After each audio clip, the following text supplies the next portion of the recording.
Dana Cooper, a senior at Langley High School in Fairfax County, Virginia.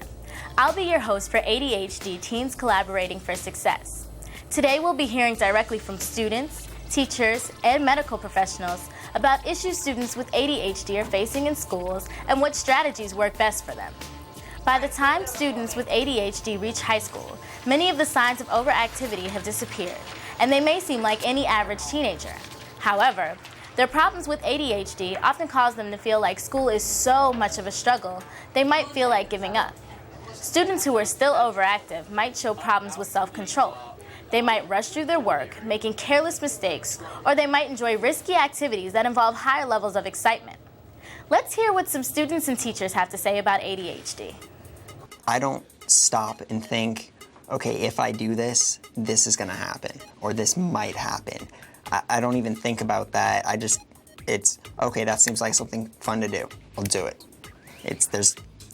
Right then, everything's spontaneous and you don't even think about the consequences. Even if you're trying, it doesn't matter how hard you try, really, it doesn't work.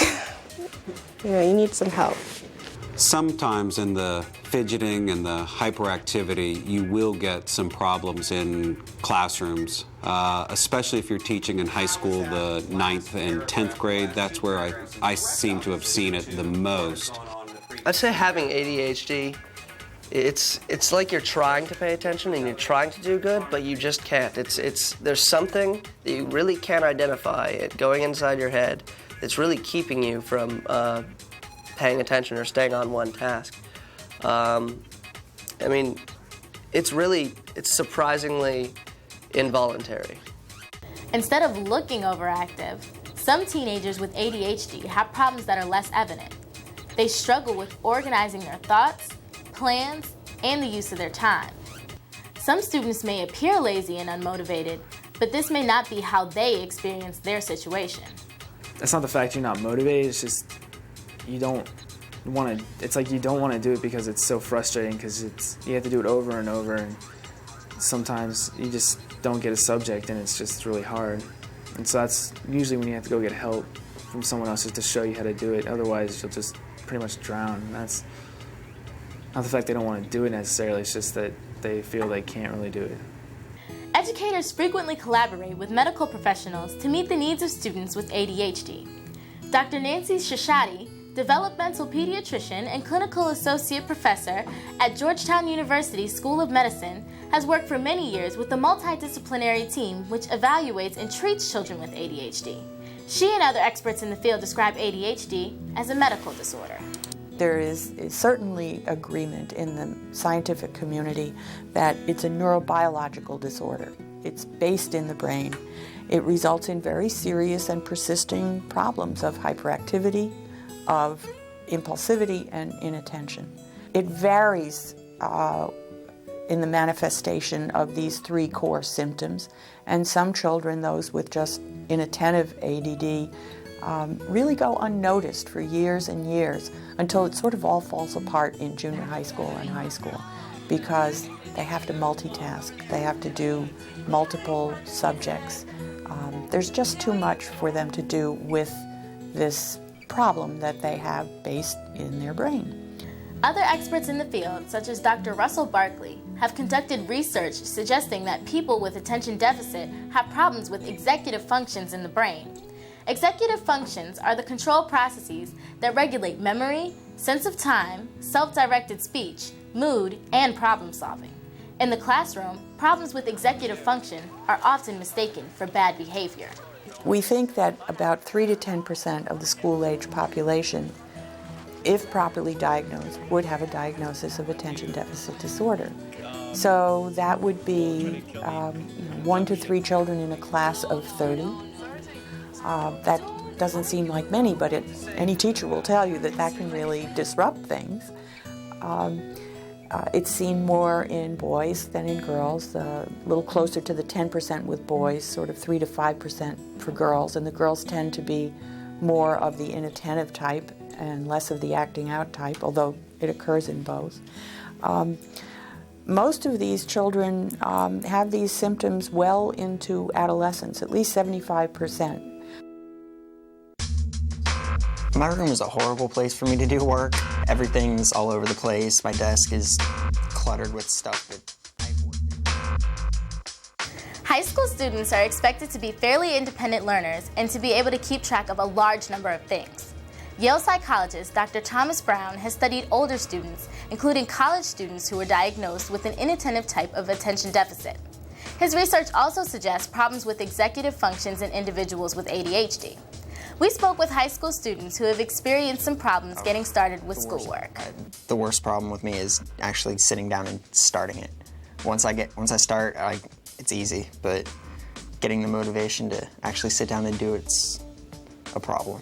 Starting at 7:20 in the morning generally has an effect on my disposition for the entire day. I generally find that if I wake up that early, I'm going to be tired for the entire day, no matter how late it gets, no matter how much sleep I get during class. But I think that really can kill a person's just study habits. I have a big problem on staying organized because in my house, sometimes I clean my basement very clean because that's where I usually do all my stuff. And a few days later, it's a big mess. But for a few days, it's so clean, everything's all organized, where everything I wanted. But then after a while, everything's just everywhere, and it just gets very messy. Even when students complete their assignments, they sometimes forget to turn their work in. I'll do my homework, and you leave it somewhere. You're like, okay, I finished this, put it down on the table, go off, go do another subject, and then you go do something else. And you forget that you put something there. And so you go to school the next day and you get into class and you're like, all right, I got my homework. Wait, where is it? And you left it at home. And I feel awful for the students because they get frustrated with themselves because they know they did it at home and somehow it didn't make it to school. Or they know they got the worksheet and somehow they have no clue where it is. Many students have created unique organizational strategies that work well for them. The night before, I make sure I pack everything up in my binder so I don't leave any papers on my desk, like if I was typing something up the night before, and then I'll leave it on my floor next to my bed so I'll have to trip over it when I get out of bed. Just to make sure I remember to put it in my backpack, and then I'm pretty set. I don't use my locker. My car is my locker. A lot of my friends have junk in, their back seats, a trash can, things like that, but I definitely noticed that I have a lot more stuff in my car, and I use it all. That's the thing. I keep all my pens in here so I don't forget to bring them to school. And I definitely do notice that a lot of people have much cleaner cars. I have a lot of things in my classroom to help stimulate students as well as to help them remember what's going on in classroom settings. Because many students with ADHD have trouble with time management, they use visual reminders. I think assignment books are crucial when it comes to turning stuff in. You need it, basically. Otherwise, you're not going to remember. From time to time, I'll give them credit. I'll give them a few points, 5 points or whatever, for actually using the assignment book, because some of them need even that. I have a lot of things in my classroom to help stimulate students as well as to help them remember what's going on in classroom settings. I have a lot of bright things because I don't want them to walk into a class that's kind of dull and boring. And on my walls, I have an agenda posted so they always know what's going to happen today, so they never have a question in mind on what we're learning. On the back wall as well, I have homework assignments, when the next quiz is going to come up, what things they might have missed, what things are coming in the future. So they always know when a next test is coming, what their homework assignment will be that night. I also have on my wall their grades posted by birthday. So every day they can walk in and they can see exactly how they're doing each day. Some teachers have discovered other helpful strategies, such as using repetition and giving clear, concise, and structured directions. Examples of repetition would be writing it on the board, having them hear it orally. I constantly start the next class with what we went over the day before, so it's kind of triggering their mind oh yeah, okay, this is where we're starting, this is where we're going. If I look back on the assignments that I wrote in my first 3 years of teaching and the assignments that I write now, I'm much more concrete in my directions, and I'm step by step. I'll include rubrics, I'll include examples. All of those things, I think, have been emphasized in the last 10 years, and the quality of work that I get back is dramatically increased by that work that I do on the front, and it also ends any confusion. Managing daily homework and long-term assignments requires teachers to plan more carefully and expect gradual improvement. I try to get the kids, wherever they are on the scale of lateness, to sort of peel back that during the year. So if a kid just doesn't turn things in, I try to get him to turn things in. If a kid turns things in 2 days late, then I try to rein him in 1 day late, or if you're going to be late, then you need to email me before the day that you're late to try to rein them back in to being on time. Preparing for tests and everything is the review sheets help a lot, especially when they go over in class. Memory problems affect many students with ADHD. These students often forget assignments and material that is covered in class. It can be helpful for teachers to use the internet to post information such as homework assignments and project due dates. In our school system, we use an online tool called Blackboard.com, where teachers can post classwork, due dates, and reminders. I think Blackboard.com is a really great tool, especially for kids with ADHD. Having resources that outside of school that you can go to figure out what you need to do, what your assignments are. It's really important because sometimes in school you're not paying attention or you don't catch it, you know. So a lot of times you need to use those to figure out what you really need to do. Although repetition and review can help, taking tests can be very stressful, as cumulative memory is a challenge for students with ADHD.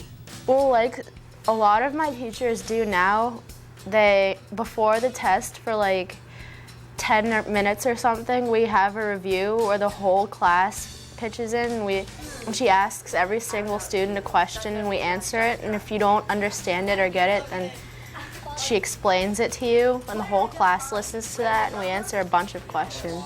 The review sheets help a lot, especially when they go over in class, and just pretty much just driving to the ground before a test is the best thing. Attention regulation and memory problems often make ADHD students anxious while taking tests. Test accommodations often help reduce that anxiety. Sometimes extended testing time, that helps. You don't have to spaz, you know, and worry, you know, I have to finish by this time, and if I don't finish, then you know, I'm gonna fail.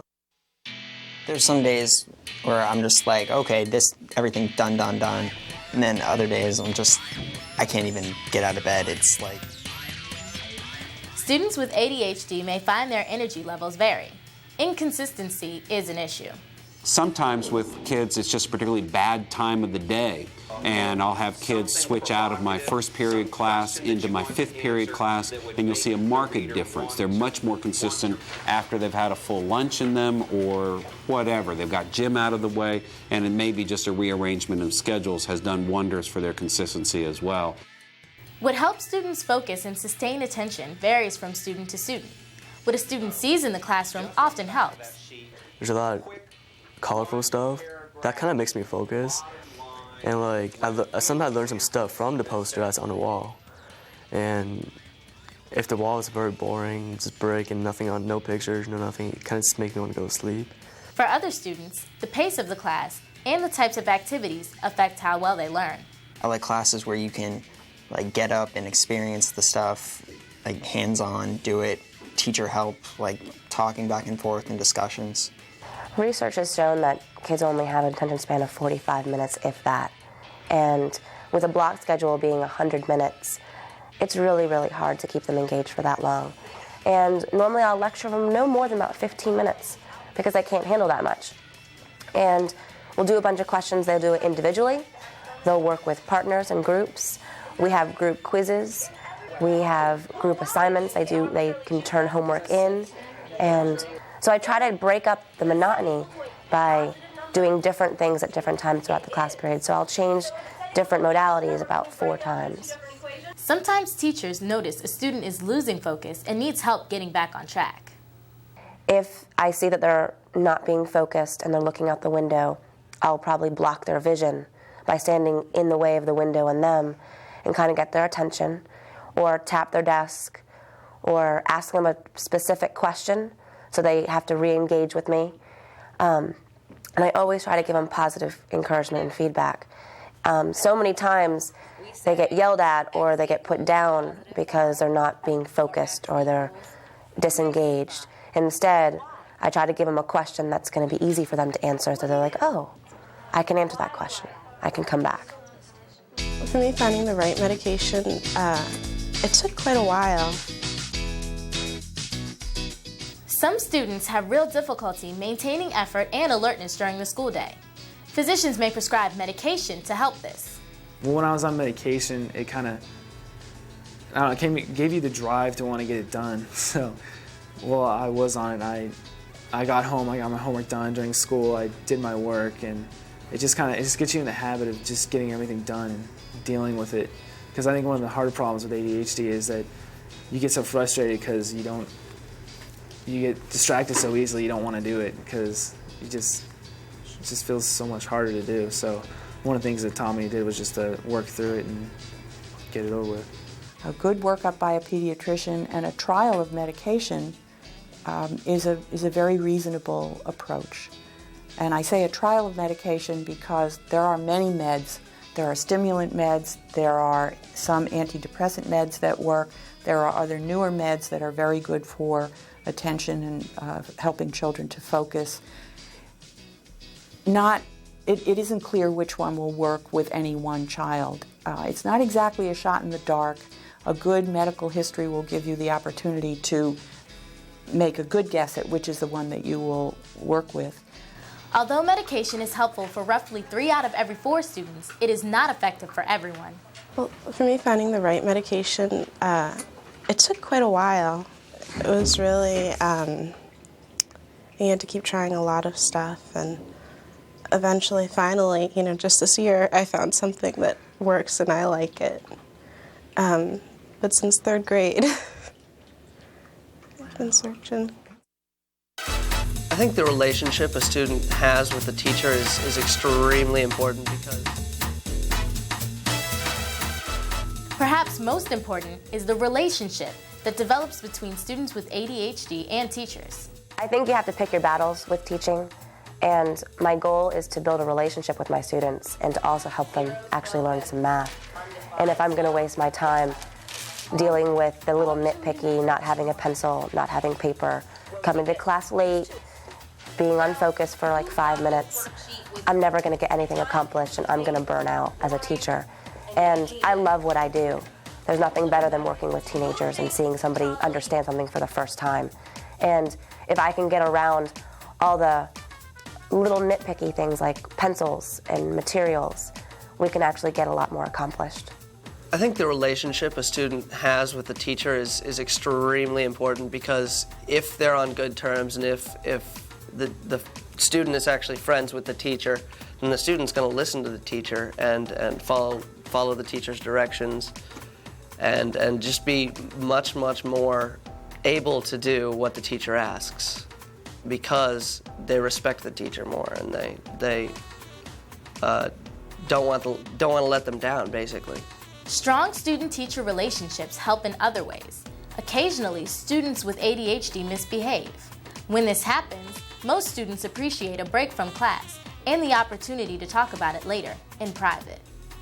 I will take a kid outside of class, maybe the next day, catch them in another class or after school, whatever, and say, we need to be a productive member of the class. I know that everyone has bad days. I know that you might be susceptible to that.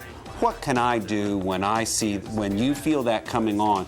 Because what I want them to do is to feel a part of the community and to feel a responsibility to the community, to have some sort of time for self-reflection, to say, not really mad that happened, but I would like to see how we can avoid that in the future. What are the things that we can do to avoid that? I think one thing that works, and you can build relationship with your peers, your other teachers, and so you can say, hey, if I have a student that is acting up, needs to take a break, can I send them to you with a note? And so you can give them a task so it's not yelling at them and saying, get out of the classroom. You know, you can give them a task and say, hey, can you take this to Miss Whalen in room 229? And so it gets them out, they can walk and maybe come back and focus. We asked students and teachers about the importance of parental involvement in a student's learning and the role of a positive relationship between school and home. As much as I've always tended to dread it, I think parent involvement is really, really helpful, because if your parents know what's going on, they can also help you out, and they can also remind you what to do. If they're completely out of the loop, they're just, I mean, you're missing a tool that you could use at home to keep you organized, to keep you concentrating on the work that you need to be doing. Something that really helped me, with my family was grade sheets. Every week, just having a teacher email a little grade sheet, show you where you are, if you're missing something, what's going on.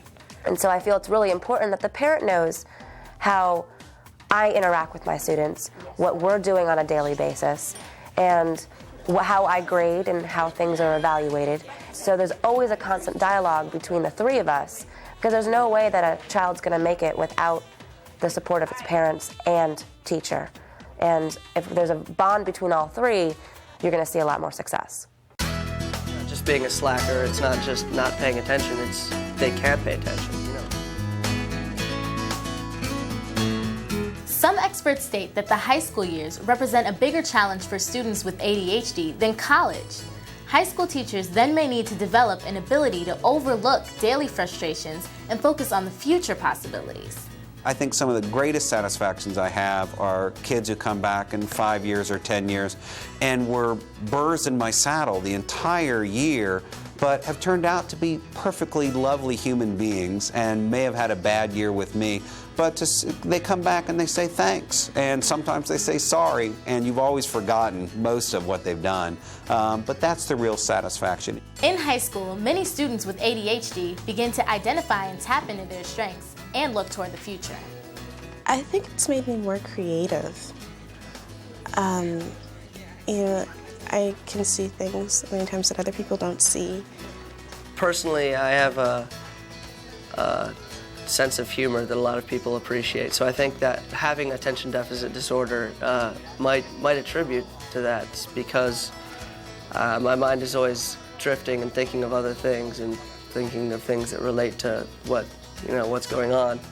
So I think that really helps me stay on top of things. It really helps conversations. Right now I'm doing a thing called Academy, and I go to Fairfax High School and I take fashion design. And that helps an awful lot. It's really, really great to go and do something that you enjoy doing, and you get a break from regular school.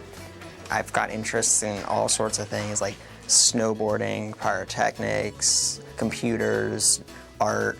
I mean, if I can find something that'll incorporate all of them together, I'll love it. We also asked students what advice they would give to new teachers. I tell them to try to be more patient. I think a lot of people get frustrated with kids because they're forgetting stuff and they're not, doing what they're supposed to do, or they're, can't concentrate. And the kid can't help it, and there's no need to yell or, get upset.